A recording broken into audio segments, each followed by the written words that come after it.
Change reaction. Sharon Horne-Ellstrom here, and documenting the journey from brick and mortar corporate America to the online world of business. Found myself a couple of years ago with the opportunity, huge opportunity, scary but huge, to blow up my work life, my financial life, my entire life, my relationships, everything as part of my divorce. I needed to divest myself of all of the things I'd been doing with my ex-husband and pick and choose and decide for the first time in my life, what did I actually want to do? What was I curious about? Because I'm old, but not old enough to really be retired and done. So I needed to find something else that I wanted to do that didn't have anything to do with the businesses that we had done together. And the internet's something I've always been interested in, but I really never had the time or the energy to explore it while I was busy running a bunch of different businesses. So in late 2016, after sold the final business and divested ourselves of that, found myself with a unique opportunity to say, well, what do I want to do now?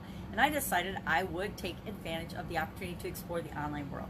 My original intention was to duplicate my offline corporate and business success online. I guess it's still kind of my intention, but it's not my driving force. It's not what causes me to get out of bed every day and move through my life. Now with COVID-19, a lot of us are challenging with what are we doing and how are we showing up in the world, and all going through this massive change at the same time. Simultaneously, our world is changing and growing. Guess what? Our world's always changing and evolving. It's just that we're usually all doing it individually at our own personal pace.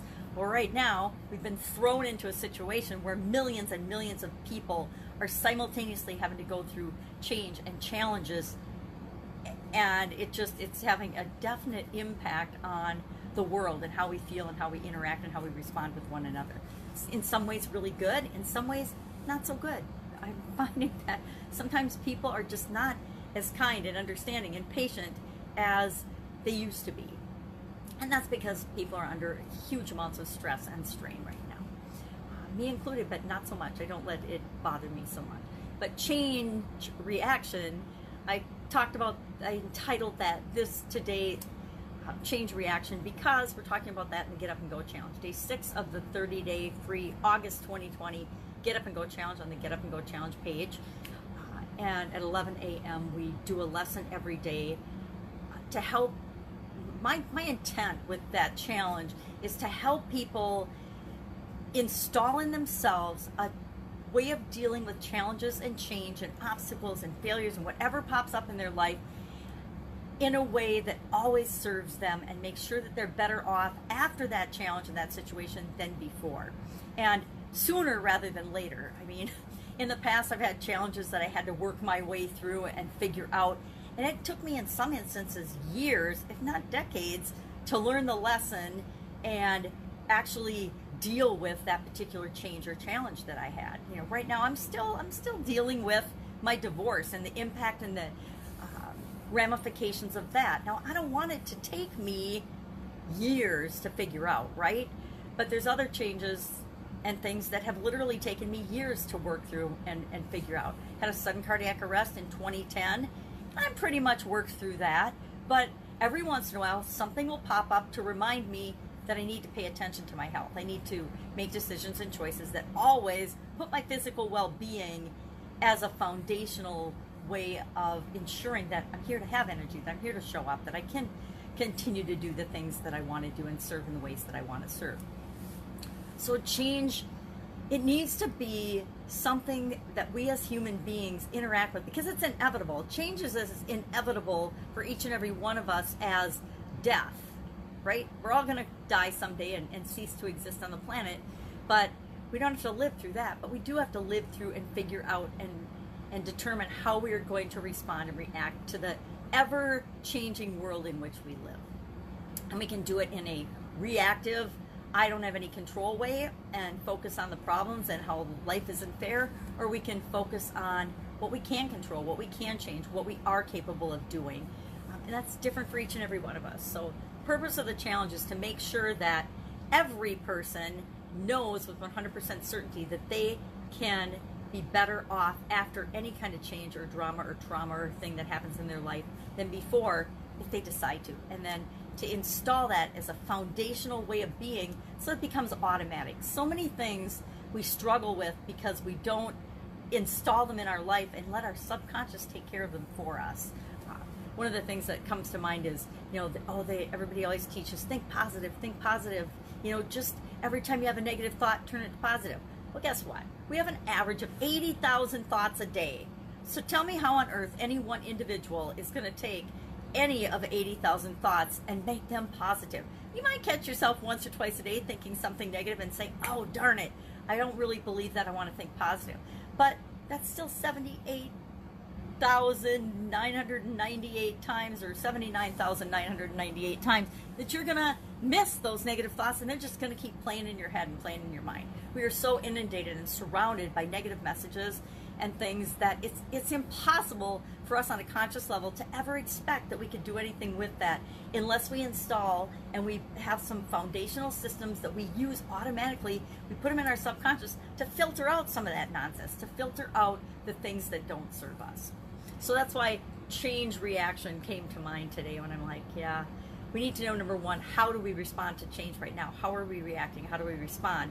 And then tomorrow for the challenge, I will show people how to flip that on its ear and turn it upside down and make it work for you instead of against you. Fun challenge today was all about coloring in your favorite colors. So making a drawing or a picture that's all in shades or tones of your favorite color. So what's your favorite color, number one? And colors, I think my favorite colors probably changed a little bit over time, but ever since I was a little girl, I've loved the color like peach and corals, and they're like kind of like pink, but they're a little happier than pink.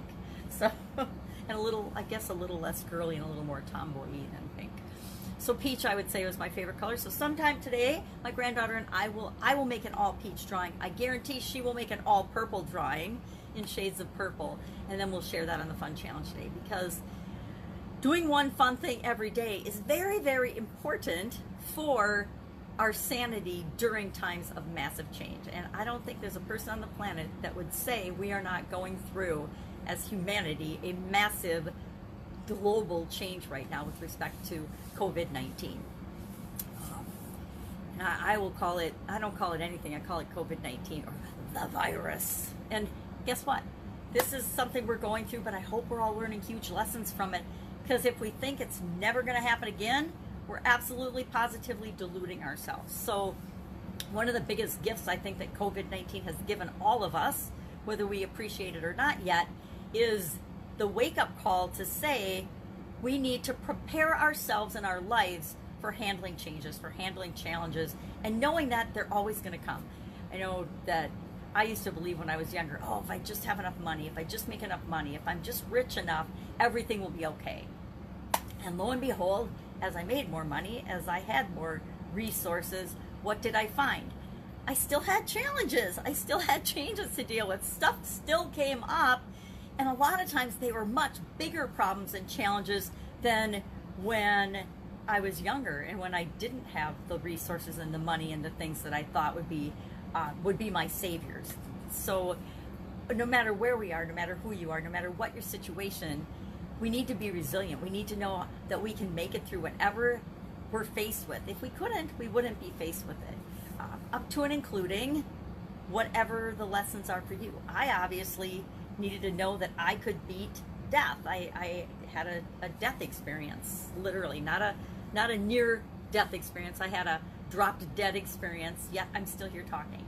So obviously that was in my journey. I needed to learn the lessons that came from that. And that actually, although at the time it didn't feel like it, one of those change things that didn't feel like it was awesome, turns out it was a pivot point and a change point that changed everything in my life in positive ways. Like I said, it didn't feel like it at the time, but it quickly revealed itself to be the exact thing that I needed at the time if I was going to survive, if I was going to continue to be here, if I was going to get back on the track that I should have been on 20 years sooner, but I had been making choices and decisions to take me off that track.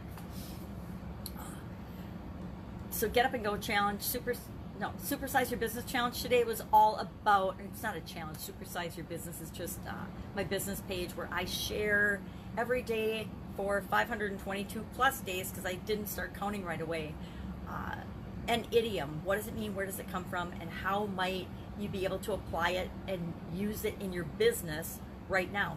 With the intent, of course, of growing and supersizing and building your business. All of us build a business because we want it to give us certain things. Maybe it's freedom, maybe it's money, maybe it's resources, maybe it's time, maybe it's make an impact on the world. Whatever it is, it's different for each of us.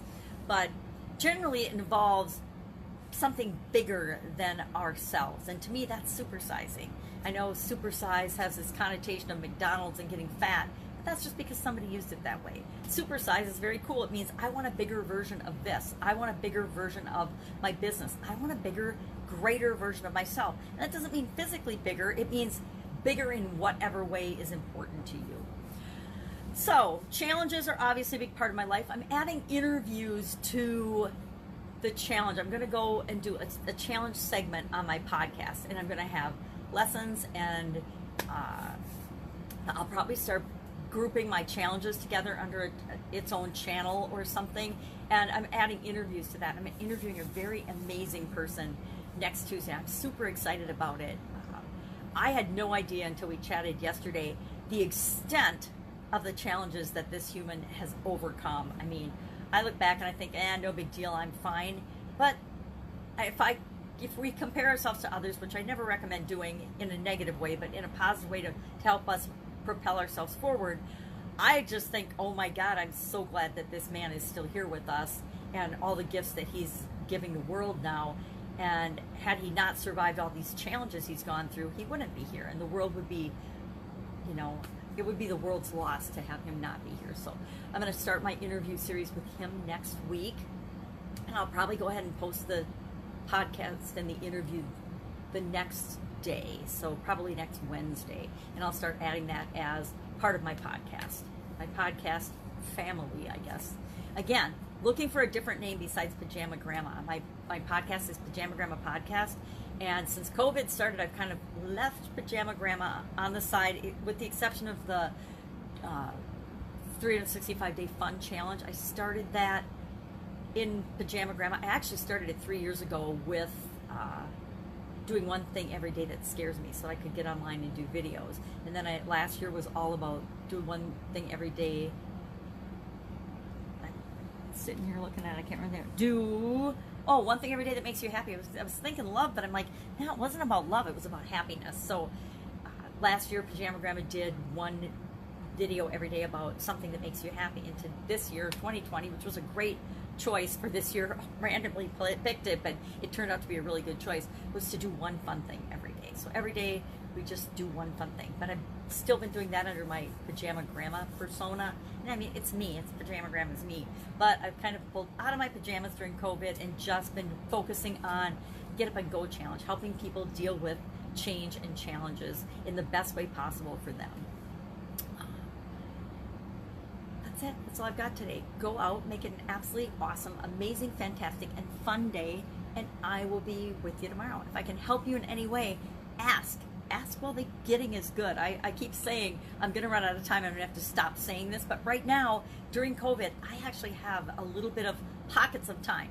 I have to mix it in with my amazing granddaughter, but I have pockets of time, and it's my way of serving and giving back. If I can help you in any way, like I say, if I don't know the answer, which gosh knows, I only know the tip of the iceberg of what I know and have experienced in my 60 years, but I guarantee I can hook you up with somebody that can help you, or something, or some tool, or some place to look for the answer that you need, so that no one is ever stuck, so that you never feel like you're frozen and stuck and you don't have anyone to turn to or ask. So, might not know the answer, but I definitely can help keep you moving in the right direction for you. All right, have a great day. Catch you tomorrow.